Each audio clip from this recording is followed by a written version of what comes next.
Today's revelation that 20,000 defence security clearances will have to be rechecked. A short time ago, I was joined from Canberra by the opposition spokesman on defence, David Johnston. David Johnston, thanks for talking to us. Pleasure. What evidence do you have that three Labor ministers back in 2010 knew about the allegations that security in embassies and on military sites was being compromised by substandard security checks at the DSA in Brisbane?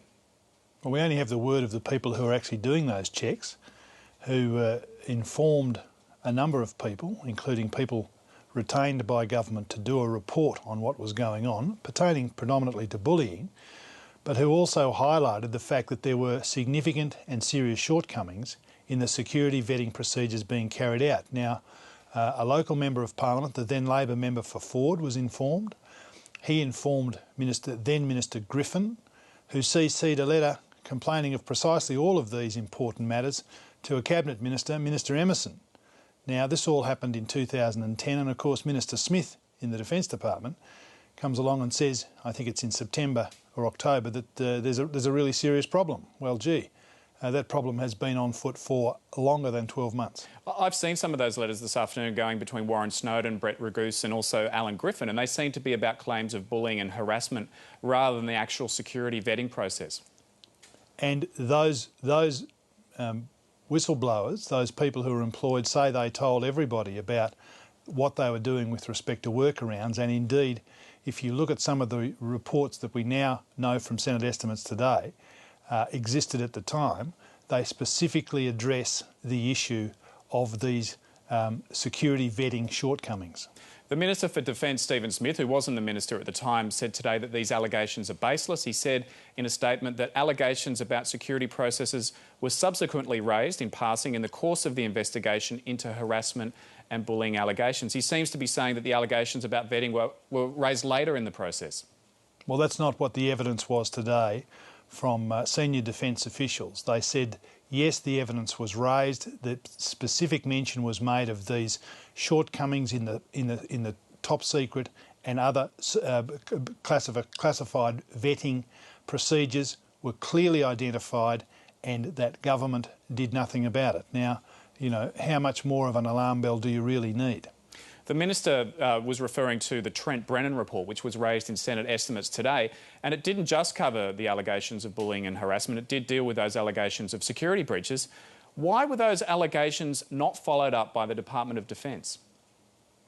Well, it just seems they treated these whistleblowers as cranks. Now, you know, anybody who has dealt with people over a long period of time should know that when someone raises an issue as potentially problematic as this is, and bear in mind we've had to redo something in excess of 20,000 security vets, I stagger to think how much that's going to cost and where the people who have been improperly vetted are now, but alarm bells should have gone off. And indeed any minister who was privy to any such information as this should have, as a matter of just obvious administrative propriety, gone further to say, hang on, this vetting regime has got integrity issues. Do you think there's a cultural problem in the Department of Defence? Not only did they not follow up those allegations in the Trent Brennan report about security breaches, but the actual whistleblowers themselves say that they were bullied into stopped asking questions about the issue of security breaches. Precisely. There is a shoot the messenger culture inside certain parts of defence, and I think this whole sorry saga is a bit of a smoking gun of an example of that.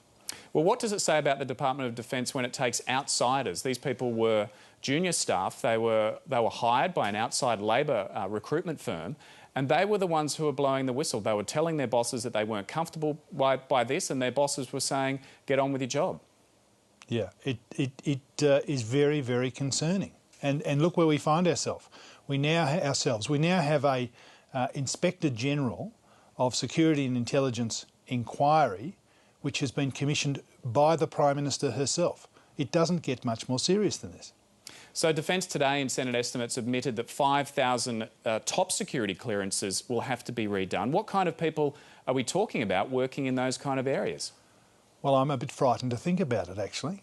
We have embassies, foreign dignitaries, all coming to Australia, all being the subject of people with security clearances, doing rudimentary and fundamental jobs like servicing the aircraft and doing all these sorts of things. It is very concerning that this problem has come to the point that it has because it was ignored for so long. You mentioned their foreign dignitaries. We've got the Queen here in Australia at the moment. We've got President Obama coming. Are you concerned that there could be people close to those kind of dignitaries who may not have passed proper security checks due to what's been raised by these whistleblowers? Well, given that we now know of the problem, I hope and trust that I don't need to be concerned, and I'm probably not concerned. However, had this not come to light, obviously on a television program, your program, it seems the government would have just continued to ignore these people. Now, hopefully, the alarm bell has gone off and action has been taken such that in circumstances that you have mentioned, these dignitaries arriving soon, remedial action has been taken and there is no risk. And I'd like to think there is no risk. But, it's been a long, hard road. So there's going to be 20,000 altogether clearances that have to be revalidated. How long will that process take? Well, today the indications were that it's going to take some long time and be very, very expensive. 20,000 people, to investigate where they were born, their antecedent backgrounds, to do it properly, to communicate that information to ASIO, is a significant task, and it should not have come to this. Will it take months? Will it take years?